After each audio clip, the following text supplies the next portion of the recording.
We have with us tonight Dr. Jantel Jordan. She is with Great Life Counseling Center, and her expertise, of course, is working with women.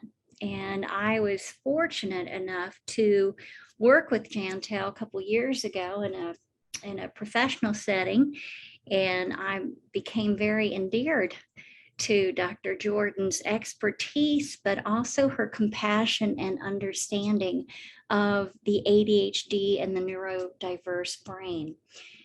Dr. Jordan has extensive educational credits, and with her master's and her doctorate and I love that she works with all populations.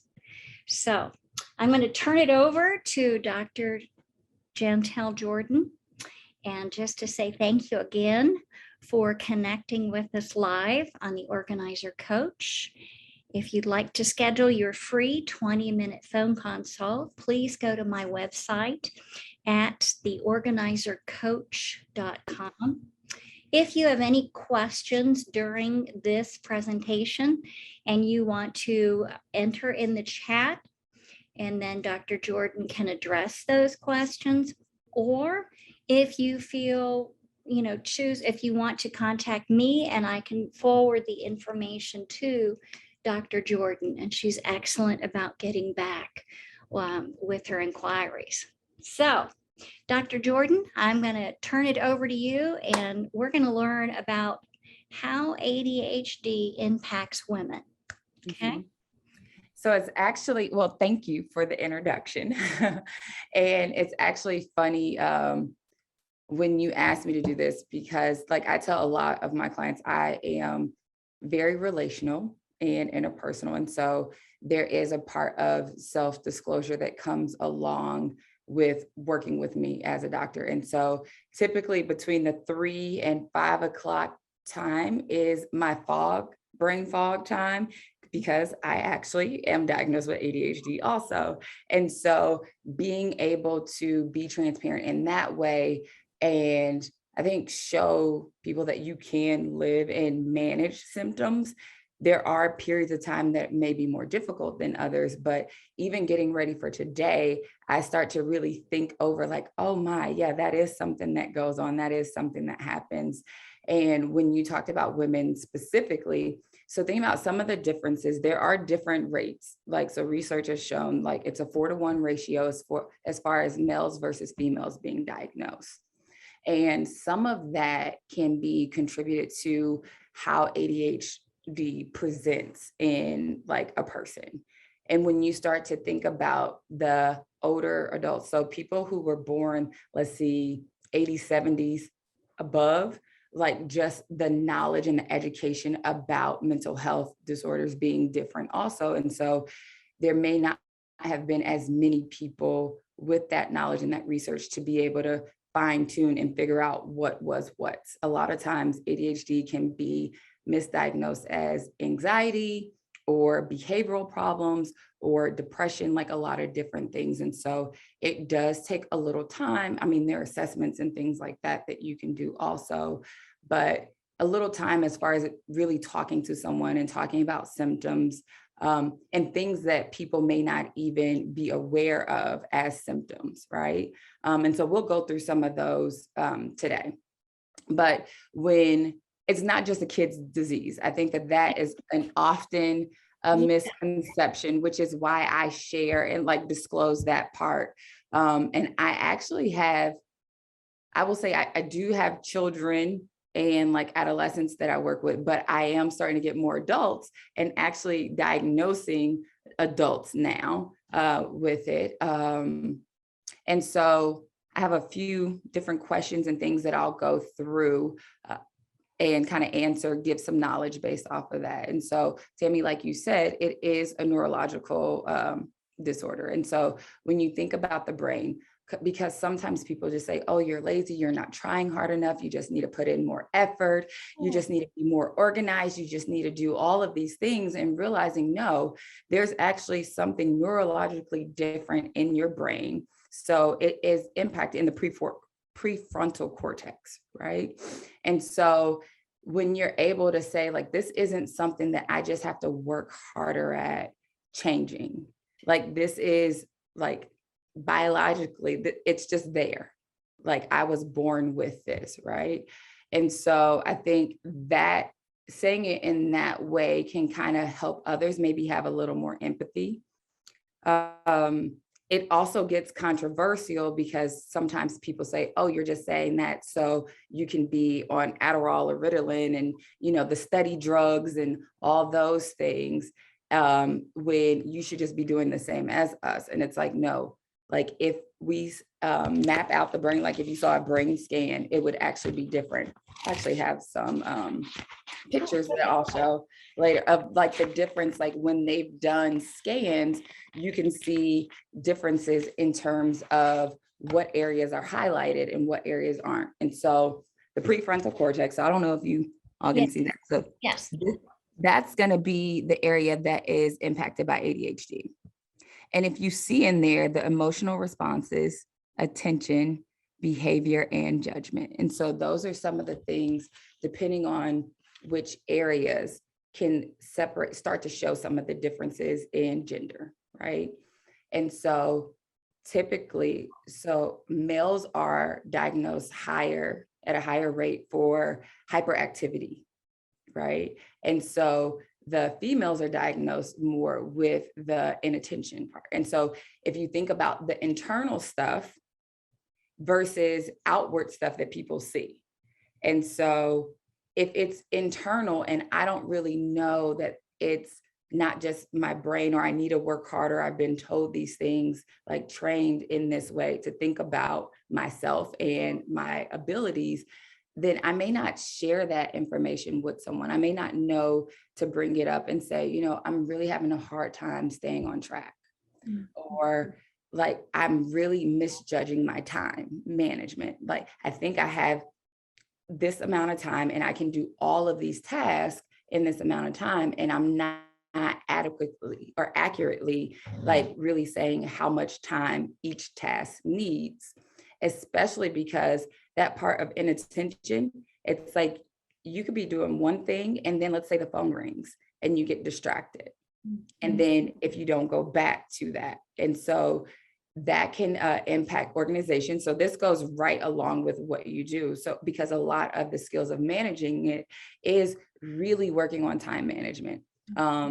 I will say working in the college counseling center, that's a lot of what I would do would be time management. And so not just daily, but even thinking about weekly, monthly, yearly, being able to plan things out and making goals that are smart. So I don't know if people are familiar with SMART goals, but things that are specific, things that you can measure, things that actually are attainable, like and realistic, and that are time sensitive. And so being able to work with someone and establishing those goals for yourself, rather than having something that wouldn't be realistic for you to accomplish in an amount of time, and then how that makes you feel when you're not able to get it done, right? And so realizing that ADHD not only impacts the individual, but it impacts the people around them also, because it can impact how they perform at work. It can impact how they perform at school, and it can impact how they show up in relationships, as far as like maybe forgetting about social interactions or social gatherings and things like that, special dates. And not that the intention's not there. It's just their brain. It's like, I tell people, it's like my brain is doing this, mm-hmm. which makes it easy sometimes to multitask, but the task completion sometimes can be a little more difficult and needing more, having to be more intentional about that. And it also can be difficult to plan ahead. And so that's where like people like you, Tammy, come in to play, like helping us get organized, helping us be able to plan ahead, because we're going to be working on things to improve our attention span, to improve our concentration. Like in my office, I have a lot of fidget tools.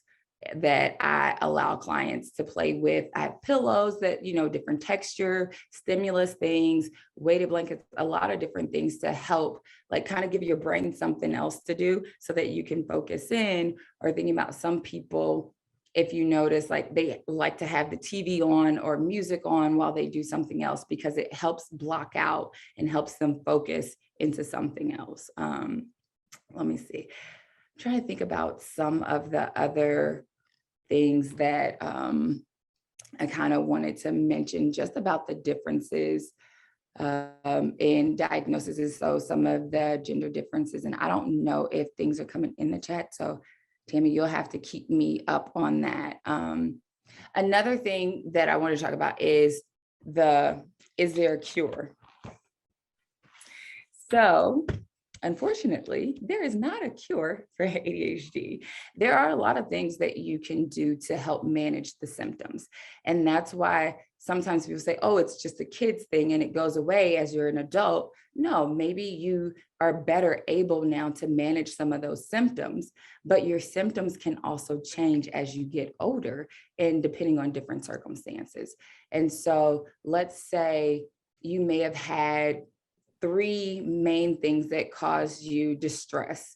So not being able to concentrate, or let's see, losing things or being forgetful. And as those are actually some of the ones that happen like older, like forgetting things and just misjudging times, not being able to complete tasks. So they can shift. And so it's not like something that is stagnant. So as you're learning skills to manage some of the symptoms, there can be new symptoms that come up. And so it's a evolving kind of thing. And so this idea that it can be cured, and after this amount of time, you no longer have it, you may not need all of the resources. So you may not need medication. You may not need therapy, like behavioral or CBT therapy all the time.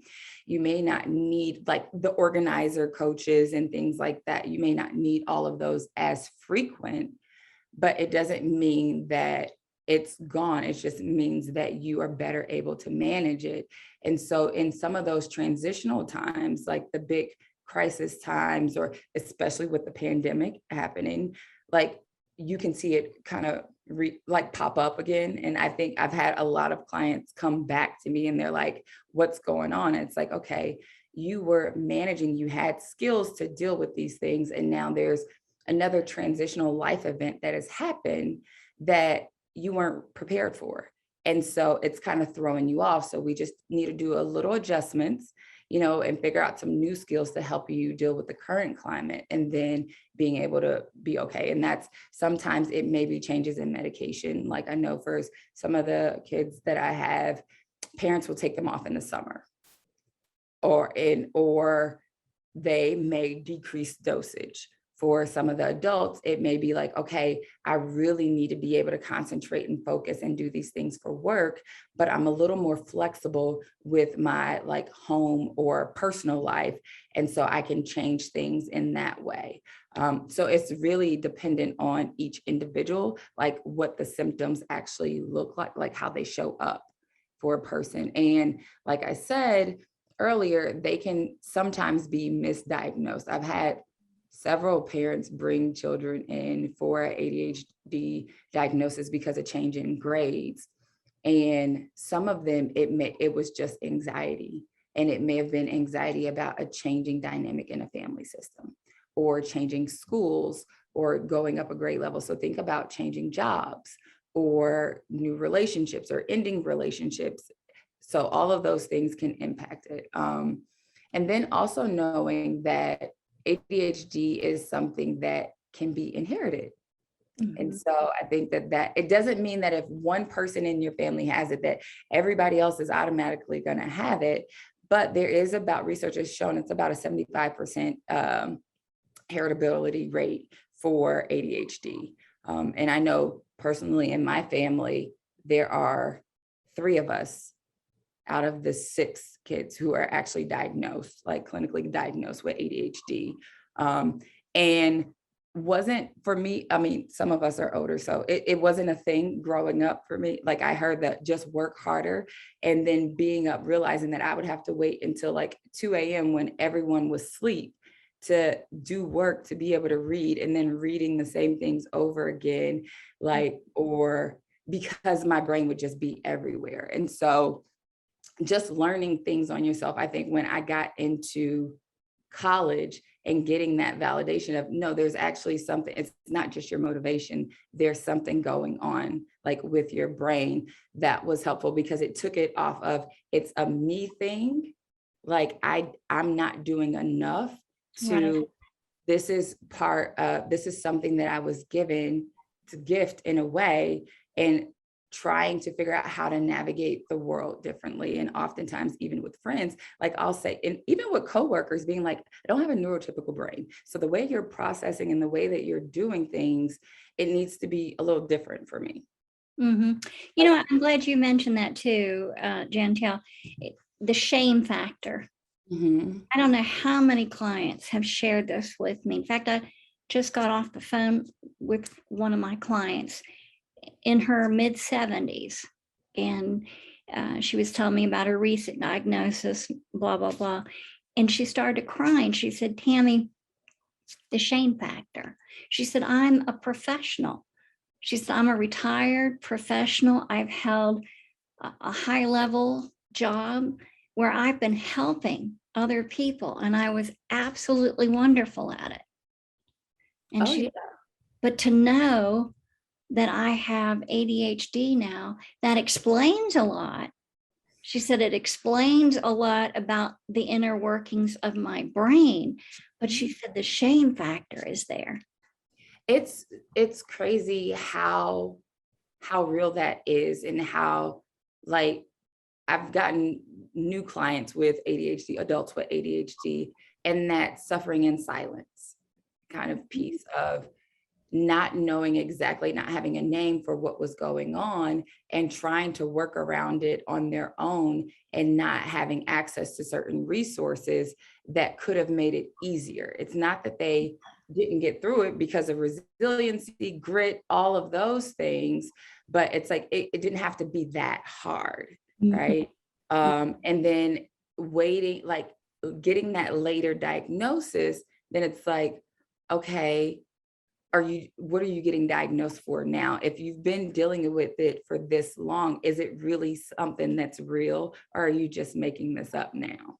Mhm. So yes, the shame thing is huge. And even in families, um, and even with my own experience, like knowing the differences in siblings, whereas some things just came super quick. I have some siblings that can write like a 20-page paper in an hour, like, and are able to just do all the things. And so even comparing yourself as far as like the pace and speed that you can accomplish tasks, and or how many things you can take on at one time, or feeling like you may get overwhelmed a little more easy than someone else that has a neurotypical brain.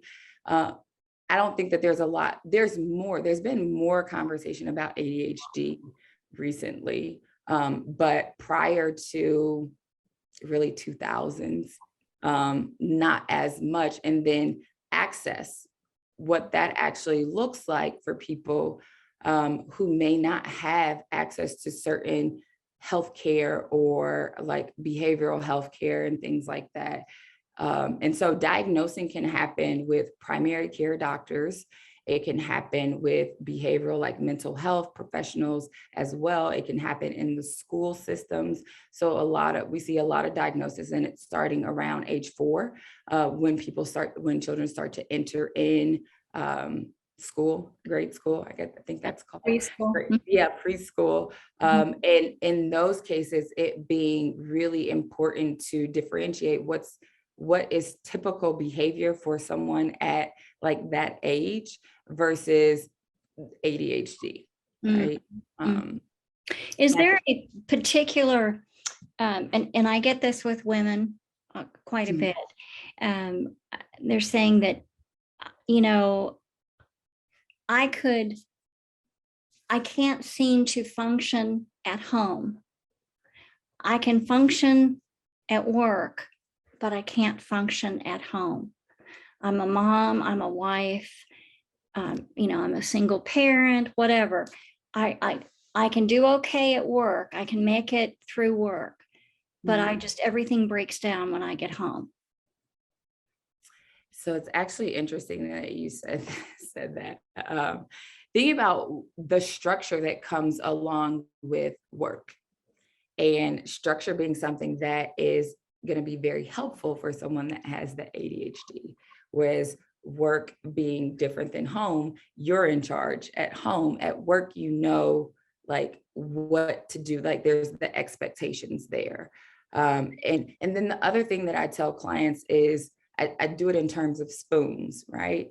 And so if you have 5 spoons every day, as far as energy and just everything that you can give, and you use 4 of them at work to get through, because that's how you get paid, that's how you make your living.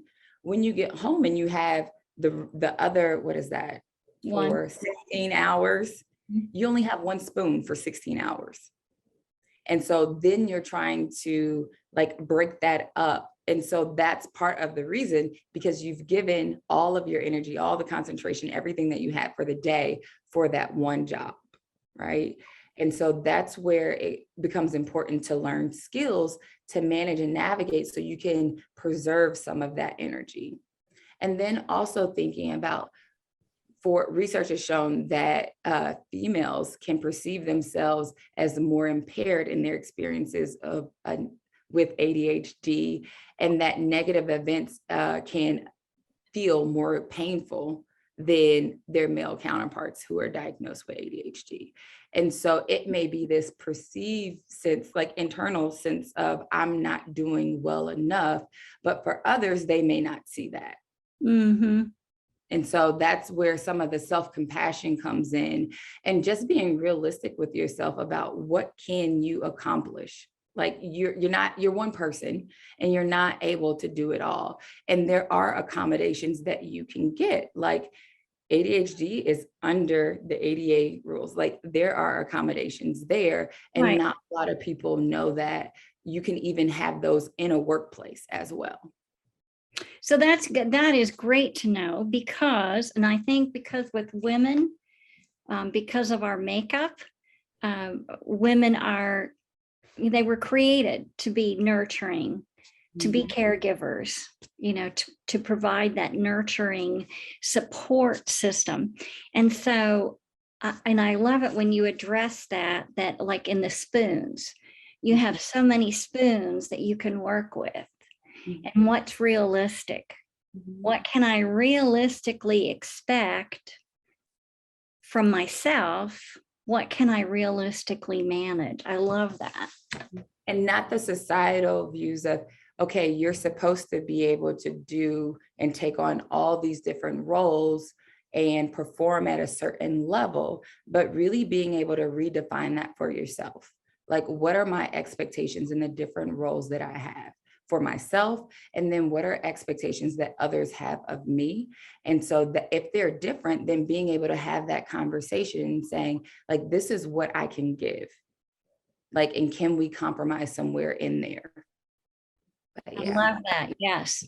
I love that. Yes. I love what you have shared with us tonight about women and the impact that ADHD has on women. So, Jantel, if you want to type in your contact information in the chat room, because this recording is also, it's all going out into a reminder for people that if they weren't able to log on, they can get it tomorrow, click on the link and hear the recording. I've already had numerous clients tell me they weren't able to listen tonight, but they were going to catch the recording. So if you would put that in the chat, that would be wonderful. And then also realizing that we've seen an increase in ADHD symptoms and diagnosis, and you can have traits too, from the pandemic and people working from home, and realizing that working from home, there are a lot more distractions. And so, whereas you have been able to manage it in a structured workplace, now being in your home and that being your workplace, things look different. They look a whole lot different, don't they? Yes, absolutely. So is there, before we sign off here, we've got a few minutes, is there any kind of magic year for a diagnosis? Not necessarily a magic year per se, but I say you tend to see more with when it goes along with school, and because those are kind of some of our checkpoints.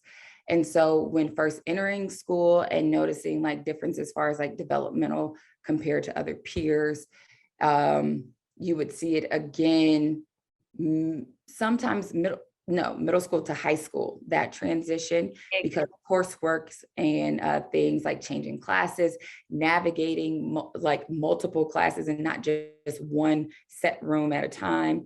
You'll see it during that time. College is a huge one because there is so much flexibility and freedom. And so trying to figure out how to navigate that for yourself.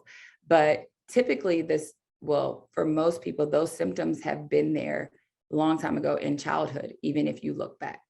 But maybe not being diagnosed because you were able to navigate it, or maybe you had a sibling whose diagnosis, if it was the hyperactivity, that comes out, that's a behavioral thing that impacts other people. And so they're going to notice that quicker than someone that may just have difficulty with inattention or concentration.